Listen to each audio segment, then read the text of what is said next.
My husband left me for his mistress when I ended up in a wheelchair, but I refused to let him take our daughter too. I thought my life was perfect. I had a loving husband, a beautiful daughter, and a best friend I trusted completely. Mark, my husband, was my rock. We had a happy family, cozy dinners, and laughter around the dinner table. Our daughter, Sophie, was the light of our lives, filling every moment with joy. She loved bedtime stories, caramel ice cream, and dancing. In the living room, I would spin her around, and we'd laugh together, our little family full of love. But all of that changed in one moment, when I discovered that everything I believed in was a lie. I had always trusted my best friend, Sarah. When she said she didn't want to celebrate her birthday, I thought it was just a mood, but it didn't sit right with me. I decided to surprise her with her favorite chocolate cherry cake and a little birthday celebration. As I pulled up to her house, something felt off. The door to Sarah's house was slightly open. At first, I thought nothing of it. Maybe she had just forgotten to close it all the way. I had no idea that what I was about to see would change my life forever. I stepped inside, calling out her name. Sarah? There was no answer. I took a few more steps into the living room, and there they were. Mark was sitting on the couch, his hand resting on Sarah's lower back. Their fingers were intertwined, and they were so close, their faces almost touching. It took a moment for the reality of the scene to sink in. Kate! Mark stood up quickly, his face drained of color. Sarah froze, her eyes wide with shock. I could feel my heart pounding in my chest, the blood rushing to my head. I couldn't breathe, I couldn't think. All I could see was the betrayal in front of me. My best friend, my husband, together. The cake I had bought for Sarah slipped from my fingers and hit the floor with a soft thud. The sound was so insignificant compared to the devastation that was growing inside of me, but it felt like the loudest thing I had ever heard. My world tilted, and everything I thought I knew about the people I loved was falling apart around me. I didn't stay to hear their apologies or explanations. I couldn't. I turned and ran, the rain pelting my face as I stumbled out of Sarah's house. I fumbled with my car keys, my hands shaking so badly I almost dropped them. I could barely see through the tears that blurred my vision. I didn't know where I was going. I just knew I needed to escape, to get away from the sight of them together, from the reality that everything had changed. In the days that followed, the shock of what I had seen slowly gave way to a deep, painful anger. Mark tried to reach out to explain, but I couldn't bring myself to hear it. How could I listen to the words of the man who had betrayed me? The man I had trusted, the one who promised me forever? The man who had shared everything with me, the highs, the lows, the good days and the bad, only to tear it all down with a single moment of selfishness. He didn't even try to apologize at first, but eventually I could see the guilt in his eyes. That wasn't enough. The hardest part, however, wasn't just the betrayal from Mark. It was the fact that I had lost my best friend. Sarah had been there for me through everything. She knew me better than anyone, and I had trusted her with my life, my secrets, my family. To know that she had been hiding something so deep, so destructive, was a blow I couldn't recover from easily. How could I ever look at her the same way again? How could I ever trust her again? But the true devastation came when Mark, in his attempts to fix things, made it clear that he wasn't just leaving me, he was also leaving Sophie. He had made his choice. He was walking away from our family, and that was when I made the decision that would define the next chapter of my life. I would not let him take our daughter too. The pain I felt from losing Mark was immense. I could feel my heart breaking every time I thought of him, every time I remembered the life we had built together. But I knew one thing for sure. I would not allow him to take Sophie away from me. She was my daughter, my world, and I wasn't going to lose her. The divorce was messy. It wasn't just about dividing up assets and agreeing on visitation schedules. It was about the fact that Mark had shattered everything I believed in, and now he was trying to take away the one thing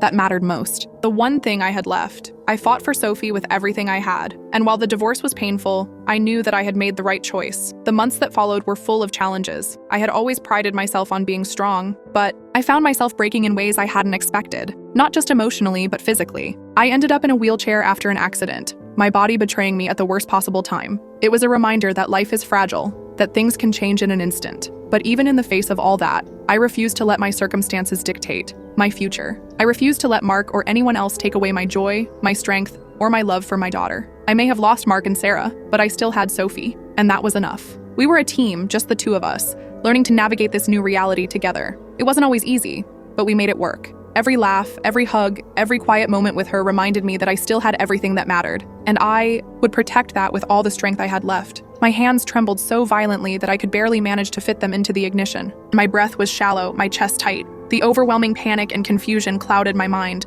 Breathe, Kate. Just breathe, I told myself. The engine roared to life, but the sound seemed distant, like it belonged to someone else. The world around me felt like it was spinning, everything too fast and too bright. I pressed my foot to the gas pedal without really thinking, and the streetlights outside smeared into streaks of gold. I glanced at the sharp turn sign up ahead, but it was too late. My hands gripped the wheel, but there was no control. The tires squealed as they lost their grip, and the world tilted in a way that felt unnatural. Then came the violent crash, a crushing force that ripped through everything. The blackness that followed was the last thing I remembered. When I woke up, I was in a hospital bed. The sterile smell of the room and the beep of machines were the first things I noticed. My body felt strange, broken and unresponsive. I tried to move, but my limbs felt heavy and distant, as though they didn't belong to me anymore. Panic surged through me as I realized something was wrong. I couldn't feel my legs. My chest tightened. What was happening? The calm voice of the doctor pierced through my panic. "Kate," he began gently, but his words burned like fire. "You need to know." He paused, and I felt like I was suffocating, waiting for him to finish. "You've suffered paralysis in your lower body," he said.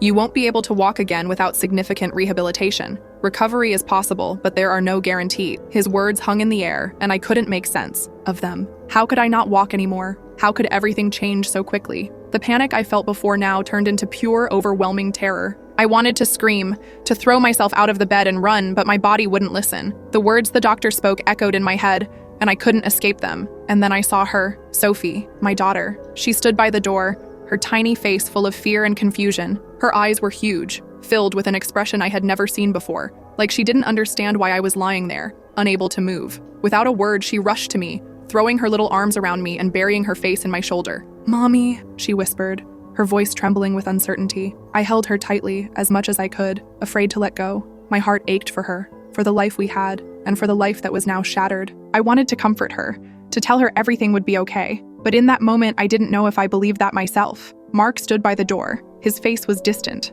cold. There was no remorse in his eyes, no sorrow for what had just happened. Just a blank expression as if I were some stranger to him. I looked at him, and for the first time, I felt real fear, not for myself, but for what he had become, what he had chosen to become. "We'll get through this," I whispered, trying to convince myself as much as him. I had to believe it. I had to. He exhaled, a long, heavy sigh. "Kate." His voice was low, almost too calm. Then, without warning, he said the words that shattered everything. "I can't do this anymore." I stared at him in disbelief. "What?" I whispered, my voice barely a sound. "I'm leaving," he said simply, without any emotion. No apologies, no regret, just a cold, matter-of-fact statement. I could barely breathe. The sheets in my hands were clenched so tightly that my fingers turned white, but I couldn't stop them. "For her?" I asked, my voice cracking. He didn't answer. He just looked at me, then looked down at Sophie, who was still clinging to me. "I'll take Sophie for now," he added, his voice dry and indifferent. "We'll decide the rest later." And then, just like that, he turned and walked away. I was left in the silence, my heart crumbling into pieces. Sophie and I,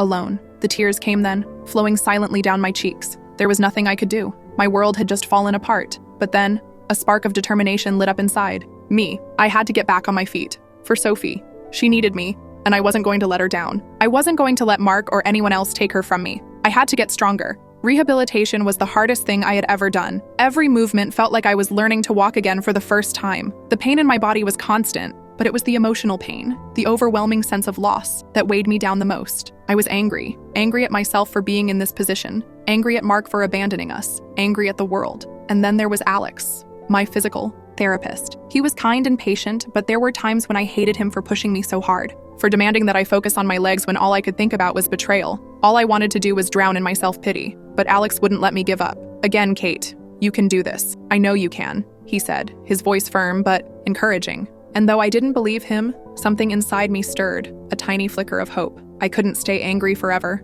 There was too much at stake. And so day by day, I fought to regain some control over my body, fought to hold on to my daughter, fought to find a future that felt possible. Sophie needed me, and I would fight for her, no matter what. A week of failed therapy passed. I had tried so hard, but each day felt like I was losing ground. The pain in my body never let up, and every movement seemed to drain me further. But then, Sophie came back. She wasn't just happy, she was glowing. I saw it the moment she walked through the door. Her eyes were bright, her smile wide, and she was practically bouncing with energy. She ran around the room, jumping on the bed like she used to when she was younger, her long hair spilling over her shoulders as she laughed. The sound of her voice was full of excitement and pure joy. "Mom, you won't believe it, we went to the amusement park," she exclaimed, her words tumbling out in a rush. I couldn't help but watch her with a tight smile, my heart aching with every word she said. "She's been so happy," Mark had probably told me, but hearing it from Sophie was like a punch to the gut. She plopped down in front of me, still grinning, from ear to ear. "Dad let me ride the biggest roller coaster, and Aunt Sarah bought me the biggest cotton candy," she continued, her face lighting up at the memories. Aunt Sarah. My breath caught in my throat, and I forced myself to smile. I couldn't let her see how much that stung. I couldn't let her see how the mention of Sarah's name twisted my heart into knots. "That sounds wonderful, sweetheart," I managed to say, my voice barely above a whisper. Sophie's excitement didn't waver. She grabbed my hand with both of hers, her small fingers squeezing mine as she looked up at me with wide, hopeful eyes. "Mom, can we go together next time?" she asked, her voice full of genuine excitement. I wanted to say yes. I wanted to promise her that we would go together, that I would hold her hand as we ran to the rides and laughed with joy. I could picture it all so clearly. The wind in our hair, the sound of the roller coaster, and Sophie's carefree happiness. But my body wouldn't let me. I could barely manage to get in and out of my wheelchair by myself. Everyday tasks, brushing my hair, washing dishes, had become monumental efforts. The thought of going anywhere in this chair felt like an impossible challenge. I could barely take care of myself, let alone keep up with a 6-year-old on roller coasters. The words got stuck in my throat. I wanted to tell her I would be there, that I would run beside her, laugh with her, share those moments like I had always dreamed. But I couldn't. I looked at Sophie, at the hope in her eyes, and I felt something break inside me. My legs didn't move. They were a part of a world I no longer belonged to, a world that Sophie was still living in. My world was small now, confined to the walls of our house, and the thought of venturing out into the world beyond them felt too overwhelming. Sophie waited. Her eyes, so big and full of hope, were fixed on me, and I could see the quiet expectation in them, but I couldn't meet her gaze. I turned away, the guilt weighing heavy in my chest. "I don't know, sweetheart," I said softly, my voice cracking. The disappointment in her eyes was all I needed to see. Her shoulders drooped, and her little hand slipped from mine. "Oh, well, maybe some other time," she whispered, her voice barely audible as she turned away. That evening, as I sat alone, trying to pull myself together, the phone rang. It was Mark. His voice came through the line, calm and certain, as though he had already made up his mind about everything. "Sophie's doing great with me," he said, sounding almost too composed. "I think she should live here." I froze. My hand tightened around the phone, and I could feel my heartbeat quickening. "You didn't even ask me," I said, my voice strained. "Kate," he replied with a sigh, as if I should have understood already. "Be honest with yourself. It's hard for you? Sophie deserves a normal childhood." I felt like I was being punched in the gut. "And you think I can't give that to her?" I asked, struggling to keep my voice steady. Mark sighed again, the sound more like exasperation than anything else. "You see it yourself. It's not easy for you. I'll pick her up tomorrow. She has a dentist appointment and then a birthday party. Or do you want to take her yourself?" His voice was cold, like he had already made his decision. He didn't give me a chance to respond before he hung up. The next morning, Sophie left with him. There was nothing I could do to stop it. It was as if he had already taken control, already made the decision for both of us, without even asking. Sophie's absence filled the house with an emptiness I hadn't known before. She was gone, and I had no idea when I would see her again. When Alex arrived for therapy, I met him with a cold, distant stare. I couldn't hide the anger or the bitterness anymore. "I'm done," I said, the words coming out before I could stop them. I wasn't angry at Alex. He had been kind and patient with me, but I was angry at everything. Angry at the life I had lost, at the person I had become. Alex looked at me surprised, but he didn't flinch. He had seen me at my worst, and now he was seeing me at my breaking point. "You don't mean that, Kate," he said gently, but there was no force in his voice. He knew what I needed more than I did, but I couldn't listen to him. Not right then. The anger was all-consuming. I didn't want to be strong. I didn't want to face another day of therapy, of trying to heal when I felt like everything had already been taken from me. But even in the midst of all that anger, a small part of me knew I had to keep going. I had to fight for Sophie, for myself, because if I didn't, then what was left? "Kate, it's normal to be exhausted, but not now. You've come so far." Alex's voice was calm, but there was an edge of concern in it. I couldn't hold it in anymore. The weight of everything I was feeling pressed down on me all at once. "And for what?" I whispered, my voice cracking as hysteria started creeping in. "For what? To watch my daughter have the time of her life with my ex and his mistress? To know she would rather be with them than with me? To keep staring at my legs, waiting for them to magically start working again?" Alex didn't respond right away. He pressed his lips together, looking at me as if he wanted to say something, but wasn't sure how. I could tell he was struggling to find the right words. "Sophie loves you," he finally said, his voice gentle, yet firm. "But you need time. You need to heal, to find the strength to fight for yourself, for her." I shook my head, the tears welling up again. "She needs a mother who can walk," I muttered bitterly. The thought of Sophie out there with Mark, enjoying her life, while I sat in this chair, unable to do the things I once could, felt like a heavy weight on my chest. Alex let out a heavy sigh. "She needs a mother who doesn't give up." His words were simple, but they hit me harder than anything else. His eyes softened with understanding, but they also held a quiet strength. "You don't have to do it all today, Kate, but you can't give up. Not now." I felt so lost. "I can't do this anymore," I whispered, barely able to say the words out loud. The frustration, the pain, the hopelessness had built up to a point where I didn't know how to keep going. I was tired, broken, and everything felt like it was, slipping through my fingers. Alex studied me for a long moment, his gaze full of compassion and understanding. "Okay," he said, his voice low. "Okay?" I frowned, confused by his sudden change in tone. "If you want to give up, I can't stop you," he said quietly. He stood up, looking down at me for a moment as though weighing the decision. but if you ever need my help again, you know where to find me." With that, he turned and walked out the door, leaving me alone with my thoughts. The silence that followed felt like a weight pressing down on me. I stared out the window, watching as the rain began to fall. The droplets streaked down the glass, and I felt the cool air from outside filter into the room. I didn't know how long I sat there, watching the world pass by, feeling like I was frozen in time, unable to move forward. The next day, my mother arrived. I hadn't asked for her to come, I hadn't invited her, and I hadn't told her what was going on. But I suspected that Alex, in his quiet way,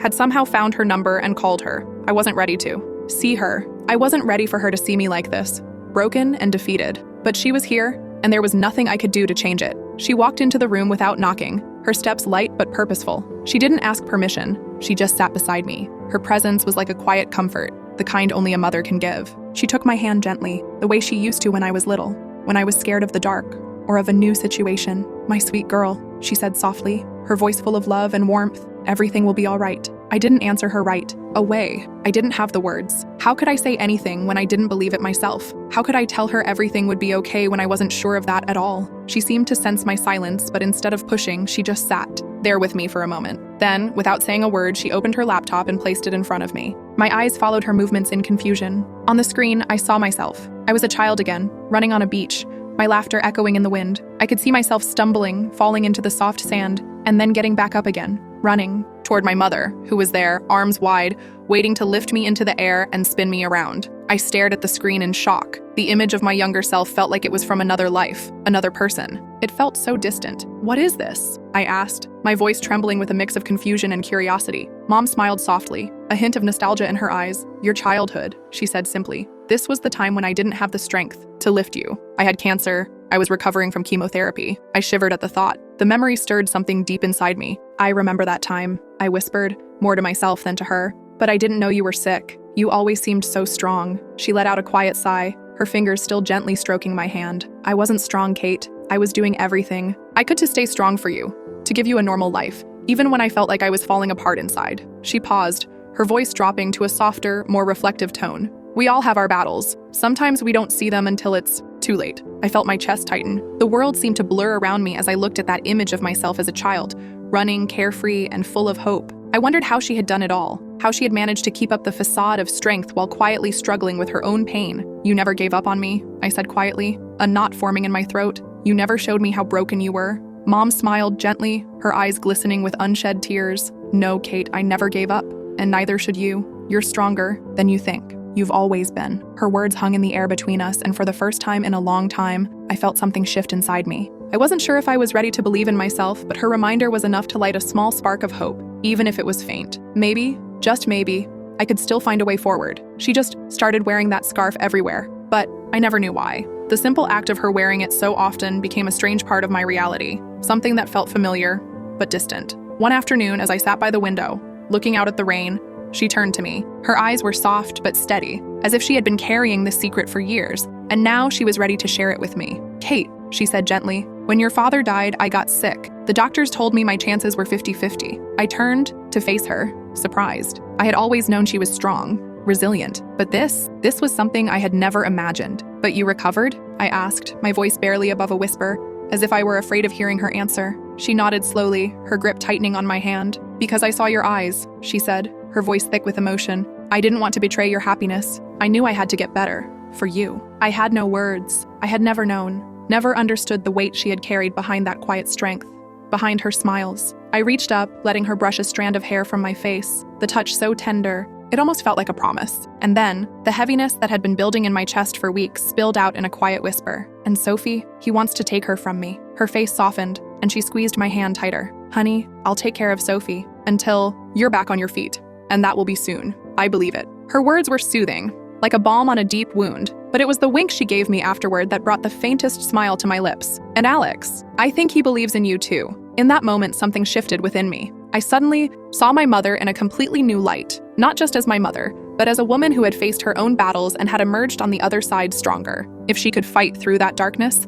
if she could rise above, then maybe, just maybe, so could I. That night, after a long day of quiet contemplation, I reached for my phone and dialed his number. "Alex," I said, my voice steady but full of determination, "I'm coming back to rehab." He was silent for a moment, as if he had been waiting for me to say those exact words. "I knew you would," he replied softly, his voice filled with encouragement. The next few days were the hardest I had ever faced. Every session of physical therapy felt like an uphill battle. My body resisted, my legs felt like dead weight, and I kept wondering if it would ever get any easier. But I had something now, something I hadn't had before. I had hope. I had Sophie, and I had my mother, who had become my anchor in this storm. Through the pain and frustration, I kept going. I fell, and each time, Alex was there, catching me before I hit the ground. "Come on, Kate," he would say with quiet encouragement. "Try again. You're stronger than this." And so I did. I tried again, and again. There were days when the tears threatened to come, when self-doubt crept in and told me it wasn't worth it. But I kept pushing for Sophie, for myself.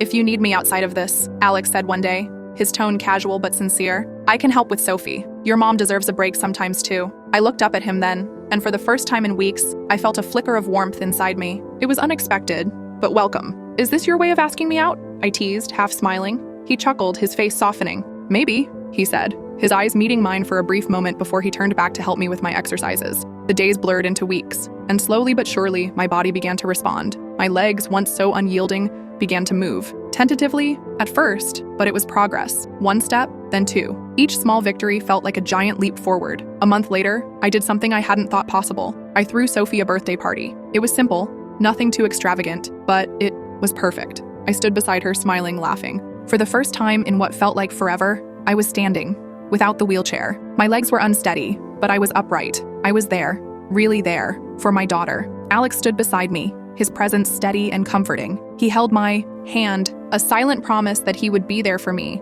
no matter what came next. Mark watched from a distance. I saw him, but I didn't feel the need to engage with him. I didn't feel the need to explain myself to him. For the first time in a long time, I was doing something for me and for Sophie. I was taking back my life, piece by piece. I never looked back.